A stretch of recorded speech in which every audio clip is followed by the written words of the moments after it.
ઉદ્યોગ સાહસિક મિત્રો ઉદ્યોગ સાહસિકોને પ્રેરણા આપવા માટે જુદી જુદી વ્યક્તિઓની સફળ ગાથાઓ આપણે મેળવીએ છીએ. આવા જ એક સફળ ઉદ્યોગપતિ શ્રી કિરણભાઈ શાહ આપણી સાથે છે. તેઓ મહાપ્રી એન્જિનિયરિંગના માલિક છે. ભરૂચમાં જીઆઈડીસીમાં ઘણા વર્ષોથી ઇન્ડસ્ટ્રી ચલાવે છે. તેઓ પાસેથી આપણે આ પોતાની સફળ ગાથા સાંભળી. નમસ્કાર કિરણભાઈ. હા, નમસ્કાર સુરેશભાઈ. હા કિરણભાઈ, અમારા ઉદ્યોગ સાહસિક મિત્રોને થોડી આપની સ્ટોરી, આપનું બેકગ્રાઉન્ડ જણાવશો? હા, ચોક્કસ.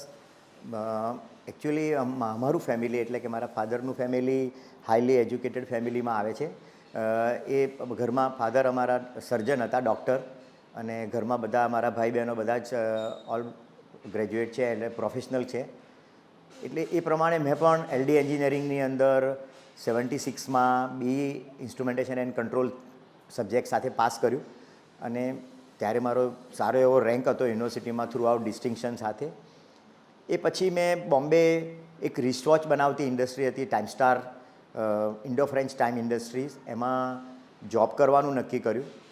ઇન્ડો ફ્રેન્ચ ટાઈમ ઇન્ડસ્ટ્રીઝ એ ઇન્ડિયાની એકમાત્ર પ્રાઇવેટ સેક્ટરની અંદર રિસ્ટવોચ બનાવતી ઇન્ડસ્ટ્રી હતી, અને ત્યાં ઇન હાઉસ બધા જ રિસ્ટવોચના કમ્પોનન્ટ બનાવી અને 2000 માણસો કામ કરતા હતા. ત્યાં મેં 3 વર્ષ ટ્રેનિંગ લીધી ઓન સોફ્ટફ્લોર ઉપર, કે જ્યાં સ્વીઝ મેક મશીનો ઉપર અમે ફાઇન કમ્પોનન્ટ્સ બનાવતા હતા. એ પછી અમે ત્યાંથી એના એન્સિલરી યુનિટ તરીકે ભરૂચની અંદર યુનિટ કરવાનું નક્કી કર્યું, કારણ કે ભરૂચમાં એ વખતે એન્સિલરી યુનિટને 25% સબસિડી આપતા હતા અને સેલટેક્સના પણ બધા બેનિફિટ્સ હતા. એ જ એટલે 78માં અમે અહીંયા 1 કરોડ રૂપિયાના ઇન્વેસ્ટમેન્ટથી એક ઇન્ડસ્ટ્રી કરી, સ્વિટ્ઝરલેન્ડથી મશીનો ઇમ્પોર્ટ કર્યા અને ચલાવવાની કોશિશ કરી. અનફોર્ચ્યુનેટલી એક એવો સમય આવી ગયો કે જ્યારે ફોરેનથી આવતા સસ્તા કમ્પોનન્ટ સામે અમે જે કમ્પોનન્ટ્સ બનાવતા હતા એનું પ્રાઇસિંગ સેટ થતું નહોતું. ચાઇનાથી અને જાપાનથી રિસ્ટવોચના કમ્પોનન્ટ્સ બહુ જ સસ્તા આવતા હતા. એ હિસાબથી ધીરે ધીરે કરતાં અમારી એ ઇન્ડસ્ટ્રી અને ફાઇનાન્શિયલી વીક થતી ગઈ. ત્યારે અમારી સાથે અમારી ઇન્ડસ્ટ્રીમાં 12 એન્જિનિયર, 70 વર્કર્સ, મેનેજર, એવો ફૂલ સ્ટાફ સાથે અમે કામ કરતા હતા ભરૂચમાં. પણ એ બધું ધીરે ધીરે કરતાં કાળક્રમે 2-3-4 વર્ષમાં એ બધું બંધ થતું ગયું, અને અલ્ટિમેટલી એ યુનિટ અમારે બંધ કરી દેવું પડ્યું. પછી કોઈ કામ રહ્યું નહીં, ખિસ્સામાં પૈસા ન રહ્યા, કામ ન રહ્યું. એ વખતે ભરૂચની અંદર બીજા એક અમારા મિત્ર રિસ્ટવોચ એસેમ્બલ કરતા હતા, ક્રાઉન વોચ. એમની પાસે વર્ષોથી એક લીધેલું મશીન બંધ પડેલું હતું. એટલે એમને અમે રિક્વેસ્ટ કરી કે આ લાઇનનું અમને નોલેજ છે, ખાલી આ મશીન અમને વાપરવા દો. તે ઘણા બહુ જ ખુશ થઈ ગયા, અને એમણે એવું કીધું કે મારે કોઈ પૈસાય નથી જોઈતા, તમે આ મશીન વાપરી શકો, અને મશીન વપરાશે તો કે મને પણ આનંદ થશે અને તમે સેટ થશો. એ બેઝ ઉપર અમે એ મશીન લીધું, અને નાના નાના એક કમ્પોનન્ટ એ વખતે મારી પાસે સ્ટાફ રાખવાના પણ પૈસા નહોતા. એટલે મશીન પર અમે હું જાતે કામ કરતો, જાતે મશીનના ટૂલ્સ બનાવીને કમ્પોનન્ટ બનાવી અને જાતે ડિલિવરી કરવા જતા. પછી એમ કરતાં થોડાક વખત પછી એવું લાગ્યું કે આ લાઈન સારી છે, કારણ કે મને એ લાઈનનું નોલેજ હતું જ પહેલેથી. એટલે મને ખ્યાલ આવી ગયો કે આ લાઈનનું બજાર પણ છે. એટલે પછી અમે ભરૂચમાં ધીરે ધીરે કરતાં અમે એ લાઈનમાં હું આગળ વધતો ગયો. અને પછી અચાનક એક દિવસ, જેમ અમારા હેલિકોપ્ટર કંટ્રોલના મિત્રએ કીધું એમ, અમને આ જગ્યા લેવાનો ચાન્સ મળ્યો, અને થોડીક હિંમત આવી ગઈ હતી કે ભાઈ ગમે તેમ કરીને હપ્તા ચૂકવી શકશું. એટલે મેં આ જગ્યા લીધી, અને એક મશીન જે એમની પાસેથી, અમારા મિત્ર પાસેથી હતું, એ મશીન એમની પાસે જ રહ્યું. એ મશીન એ વખત દરમિયાન તો વેચાઈ ગયું હતું, પણ પછી હું પોતે જાતે એવા સેકન્ડ હેન્ડ મશીન લાવવા લાગ્યો. સ્વિસ મેક મશીન કે જેની ઓરિજિનલ કિંમત 30-35 લાખ હોય છે, જે ઇન્ડિયામાં 3-4 લાખમાં મળે, એને આપણે રીકન્ડિશન કરીને ચલાવીએ તો એટલું જ સારું કામ આપે છે. એવા એક મશીન ઉમેરતા ગયા. આજે મારી પાસે 32 mm કેપેસિટી સુધીના મશીનો છે, અને એના પર અમે કમ્પોનન્ટ્સ બનાવીએ છીએ. એટલે આ સ્વીઝ મશીનો એવા છે કે જેના માટેના વર્કશોપ ગુજરાતમાં તો બહુ જવલ્લે જ કહેવાય એવા છે, અને આ લાઇનમાં કામ કરવાવાળા માણસોની બી અછત છે, કોઈ કરતું નથી, કારણ કે આ બહુ સ્પેશિયલાઇઝ મશીન છે. એટલે અત્યારે અમારી પાસે એના ઉપર કામ અમને મળી રહે છે. અચ્છા, અત્યારે કઈ પ્રોડક્ટનું આપ ઉત્પાદન કરો છો? અત્યારે વધારે મારી પાસે હવે અમે ઓલ મેટલ પર વર્ક કરીએ છીએ. Brass, copper, stainless steel, Teflon, plastics different. Basically અમારા મશીનમાં રોડ ફીડ થાય છે, સ્ટ્રેટ રોડ્સ, અને ફૂલ્લી ઓટોમેટિક મશીન છે, કેમ ઓપરેટેડ મિકેનિકલ મશીન્સ છે. અને બીજા એન્ડ ઉપર એમાંથી એકદમ ફિનિશ પ્રોડક્ટ મળે છે અમને, કે જેની અંદર પ્રિસિશન, ટર્નિંગ પ્રિસિશન 10 માઇક્રોન સુધીનું હોય છે. જે મિત્રો હાઈ પ્રિસિશન લાઇનમાં હશે એમને માઇક્રોનમાં ખ્યાલ આવશે કે આ બહુ જ હાઈ પ્રિસિશન કમ્પોનન્ટ્સ કહેવાય. અને લાર્જ સ્કેલમાં, માસ સ્કેલમાં પ્રોડક્શન પણ મળે છે. એટલે અત્યારે અમે ઘણી બધી અલગ અલગ ટાઈપની ઇન્ડસ્ટ્રીને આ માલ આપીએ છીએ, પણ વધારે પડતું મટીરિયલ અમે કનેક્ટર બનાવવાવાળા, જે ઇલેક્ટ્રિકલ કનેક્ટર્સ છે, ઇલેક્ટ્રોનિક્સના કનેક્ટર છે, જે ટર્ન મેટલ પાર્ટ્સ વાપરે છે, એના માટે અમે બનાવીએ છીએ અત્યારે. અને અમારું વધારે માર્કેટ બોમ્બે છે, આપણું ગાંધીનગર, અમદાવાદ, બરોડા, સુરત, એ રીતનું માર્કેટ છે. આપને આપણા પ્રોજેક્ટની અંદર મને લાગે હરીફોનો સામનો બહુ કરવો પડ્યો હશે, કેમ કે કોમ્પિટિશન માર્કેટ છે જ. બરાબર અને છે. બ્રાસપાટની અંદર તો જામનગર સામે ટકવું થોડું અઘરું છે. તો એમાં તમે કઈ રીતે ટકી શક્યા? એક બહુ જ મોટો ડિફરન્સ બીજા બનાવવાવાળા, બીજા સારું નથી બનાવતા એવું તો હું નહીં કહું, પણ અમારું પહેલેથી જ ટાર્ગેટ એવું રહ્યું છે કે જે સ્વીઝ મશીનો ઉપરની જે કન્સિસ્ટન્સી અને ક્વોલિટી છે એ જાળવી રાખવી. આજે અમારી પાસે જે અમારા કસ્ટમર્સ છે, અથવા તો બીજા કરતાં અમને જે થોડાક પ્રાઇસ વધારે મળે છે, એનું મુખ્ય રીઝન એ છે કે અમે જે કંઈ કમ્પોનન્ટ્સ બનાવીએ છીએ એ કમ્પોનન્ટમાં અમે ફક્ત ડ્રોઈંગ કોઈ પાર્ટી આપે અને અમે બનાવી દઈએ એવું નથી કરતા. અમે એ પાર્ટી પાસે બેસી અને એ કમ્પોનન્ટ વિશે સમજી અને એ લોકોને સજેશન આપીએ છીએ કે આપણે આમાં આવા ચેન્જીસ કરી શકીએ. એટલે એનો એક ફાયદો એ થાય છે કે આ ઇન્ટરેક્શનથી અમને કમ્પોનન્ટ્સ પણ મળે છે, બીજું અમારો સપોર્ટ, એ અમારી પાસેથી લેતા લોકોને પણ અમારો સપોર્ટ મળી રહે છે. એ રીતે એક ટેકનિકલ ઇન્ટરેક્શનથી પણ અમને વધારે કામ મળે છે.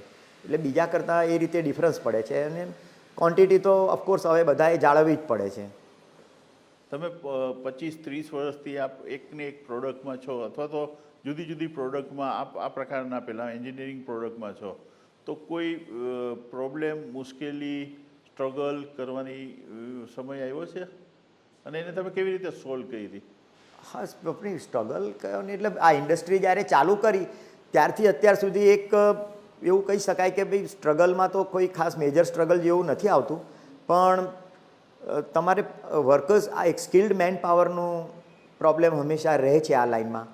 અચાનક કોઈ જતું રહે તો આપણે ઘણા વર્ષોથી ટ્રેન કરેલો માણસ જતો રહે તો આપણને પ્રોબ્લેમ આવે છે એવું, કારણ કે આ લાઇનમાં કોઈ પણ જગ્યાએથી આ લાઇનનો માણસ મળવો બહુ જ મુશ્કેલ છે.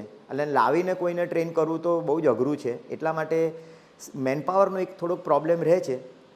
એનું સોલ્યુશનમાં હું એવું કહી શકું કે મેં જાતે જ, હું એન્જિનિયર છું, BE ગ્રેજ્યુએટ છું, છતાં પણ જ્યારે મને જોબ હતો, જ્યારે હું જોબ કરતો હતો ત્યારે પણ હું મેન્યુઅલી, અમારા વર્કશોપમાં ઘણા બધા માણસો હતા, છતાં હું મેન્યુઅલ વર્ક ઘણું કરતો, કારણ કે મારે શીખવું હતું કે આ મશીનો કેવી રીતે ચાલે છે. એ થિયરિટિકલ મને ખબર હતી, ઓન પેપર હું કેલ્ક્યુલેશન્સ કરતો હતો, પણ એકચ્યુઅલ મશીન પર ટૂલ ગ્રાઇન્ડ કરીને કેમ લગાવવું એ મારે પહેલેથી જ શીખવાનું મારી ઈચ્છા હતી. એટલે એ બધા કારણસર કોકવાર મારી પાસે મેન પાવર શોર્ટેજ હોય તો પણ અમે આજે આ મશીનો એટલી સારી રીતે ચલાવીએ છીએ. એટલે એ કારણસર અમારું આ વર્કશોપ ક્યારેય બંધ કરવાનો વખત અમારે નથી આવ્યો. અચ્છા, આપને આવતા 5 વર્ષની અંદર આપનું યુનિટ ક્યાં હશે એની થોડી કલ્પના કાંઈ? હવે મને એક બહુ જ મોટો એડવાન્ટેજ એ થયો છે કે જે મારો સન છે એ મારી સાથે છે. એટલે આ અત્યારે મારી પોતાની ઇન્ડસ્ટ્રી, મને એવું લાગે છે કે મને સપોઝ કરો કે અત્યારે હું 30-35 લાખના ટર્નઓવર ઉપર પહોંચેલો છું, તો એમાંથી મને જમ્પ મારીને એ મને 70 લાખે કે આગળ એવા કોઈ આંકડા ઉપર લઈ જઈ શકે એમ નથી, મને એવું પોતાને લાગે છે. એટલે હું એની સાથે બેસી અને મારા સન સાથે બેસીને, એ પોતે પણ BE ગ્રેજ્યુએટ છે, એટલે અમે લોકો એવો વિચાર કરીએ છીએ કે બીજી શું ઇન્ડસ્ટ્રીમાં ડાયવર્ટ કરી શકીએ. ફંડ્સ માટે અત્યારે પણ અમારે થોડી શોર્ટેજ હોય છે, તો એનું શું કરવું, કઈ રીતે કરવું. તો એક એવી ઇન્ડસ્ટ્રીમાં અમારે જવાનું, એટલે અત્યારે એના બેઝ પર અમે એવું 2-3 ઇન્ડસ્ટ્રીમાં ડાયવર્ટ થવાની કોશિશ કરીએ છીએ. હવે મને એવું લાગે છે કે આવતા 2-3 વર્ષની અંદર અમે ચોક્કસ એક પર્સપેક્ટિવ છે કે we will be able to move further. અમારું ટર્નઓવર પણ ઇમ્પ્રૂવ થશે, બીજું પ્રોડક્ટ અમારી એક ડાયવર્સિફાઈડ પ્રોડક્ટ અમને મળશે, એવું અમારું અત્યારે પ્લાનિંગ છે. અચ્છા, છેલ્લે આપના આટલા વર્ષના અનુભવના આધારે અમારા ઉદ્યોગ સાહસિક, યુવાન ઉદ્યોગ સાહસિક મિત્રો જ્યારે આ પ્રોજેક્ટની અંદર આવે તો એને આપ શું સંદેશ આપવા માગો છો?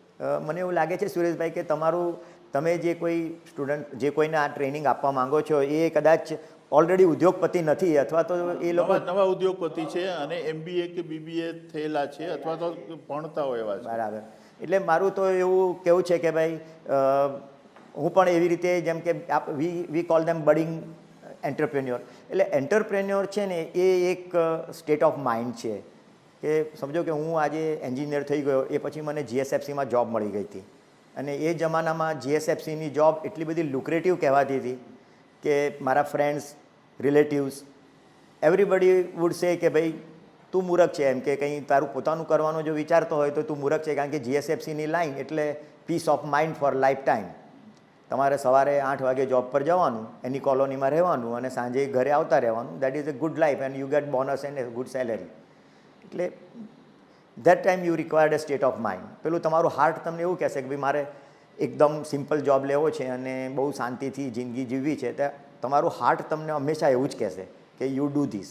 પણ એ વખતે તમારું જો સ્ટેટ ઓફ માઇન્ડ એવું હશે કે મારે એવું કંઈક કરવું છે કે ભલે એની અંદર ઘણી બધી મુશ્કેલીઓ આવવાની હોય, કે જેમાં મને ખબર નથી કે શું રિઝલ્ટ આવવાનું છે, તો તમારે તો સૌથી પહેલું તમારા માઇન્ડને તૈયાર કરવું પડશે કે ભાઈ અગણિત મુશ્કેલીઓ આવવાની છે, અગણિત તમારે કામ કરવા માટેની તૈયારીઓ રાખવાની છે, અને કદાચ જોબમાં મળતા હશે એના કરતાં ઓછા પૈસા મળવાના છે શરૂઆતના સમયમાં, તો પણ જો બિઝનેસ કરવાની ઈચ્છા હશે, એન્ટરપ્રેન્યોર બનવાની ઈચ્છા હશે, તો સૌથી પહેલું તમારે તમારા માઇન્ડને તૈયાર કરવું પડશે. એ પછી જે લાઈનમાં તમારે કામ કરવું છે એ લાઈન વિશેનું તમે પોતે કામ કરી શકો છો કે નથી, કારણ કે ઘણું બધું કામ મેનેજમેન્ટથી થાય છે, પણ મેનેજમેન્ટ જે સાવ ફર્સ્ટ લેવલના જે એન્ટરપ્રેન્યોર છે એમને મેનેજમેન્ટનું એમના પાસે ન પૈસા હોય છે ન એ લોકો એમ્પ્લોય કરી શકે છે. તો એમને સૌથી પહેલાં તો એ કામ જાતે કરતાં શીખવું પડશે, અને કોઈ પણ કામ હલકું નથી, એ વખતે કરવું પડશે. એક જો કરી શકે અને થોડોક સમય એ બધું સ્ટ્રગલ કરીને જો સેટલ થઈ શકે, મિનિમમ 2 વર્ષ લાગે છે સેટલ થતાં, તો એ પછીની જિંદગી ખરેખર જ બહુ સારી છે. હું એવું કહું કે હું એક સાવ ઝૂંપડીમાં, જ્યારે મને જે મિત્રએ મને મશીન આપ્યું હતું એણે મને એક નાની ઝૂંપડી જેવી જગ્યા આપી હતી, જે 180 ચોરસ ફૂટ જગ્યા ન હતી, એની કરતાં બી ઓછી જગ્યા હતી, ને ઉપર છાપરાની જગ્યાએ નળિયા હતા. ત્યાંથી આજે મારું પોતાનું 18,000 ચોરસ ફૂટની અંદર જમીનમાં મારું પોતાનું આટલું સરસ GIDCની અંદર સ્ટ્રક્ચર સાથેનું એકદમ છે. મારી પાસે બધી જ વસ્તુઓ છે આ જિંદગીમાં જોઈએ તો. એ ક્યારે થયું કે જ્યારે હું ઇન્ડસ્ટ્રીમાં સ્ટ્રગલ સાથે પણ ટકી રહ્યો. એટલે તમારે જો કામ કરવું હોય અને સ્ટ્રગલ કરવાની તૈયારી હોય તો એન્ટરપ્રેન્યોર બનતા તમને કોઈ રોકી શકશે નહીં, કોઈ પણ માણસ નહીં રોકી શકે, જો એટલી ઈચ્છા હશે તો મનમાં. આભાર કિરણભાઈ, આપે બહુ સારી રીતે સચોટ રીતે અમારા એન્ટરપ્રેનર્સને યોગ્ય સૂચન આપ્યા છે, તો આપનો ખૂબ ખૂબ આભાર. Thank you.